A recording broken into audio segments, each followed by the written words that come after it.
పెద్దలే పెత్తందారులుగా తమ కనుసన్నల్లో 16 మాసాలుగా నడుస్తున్నటువంటి నకిలీ మద్యం పరిశ్రమలను వరుసగా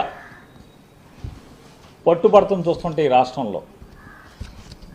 ధనదాహంతో తండ్రి కొడుకులు ఎంతటి పాపాలు చేస్తున్నారో, డబ్బు కోసం ఎన్నెన్ని తప్పుడు పనులు చేస్తున్నారో చెప్పనలవి కానటువంటి పరిస్థితి. చిత్తూరు జిల్లా తంబళ్లపల్లి నియోజకవర్గం ములకలపేట అనేటువంటి ఊర్లో పట్టుబడ్డటువంటి నకిలీ లిక్కర్ ఫ్యాక్టరీ చూసి అందరూ కూడా విస్తుపోయారు. ఆ నకిలీ లిక్కర్ ఫ్యాక్టరీలో యంత్రాలు,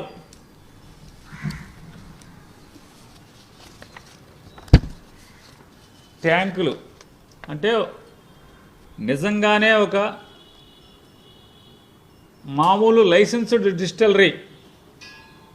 ఎంత గొప్పగా నడుపుతారో అంత గొప్పగానే భయం, జంకు బొంకు లేకుండా, ఏమాత్రం ఇంత కూడా పట్టుబడతామేమో అన్నటువంటి భయం లేకుండా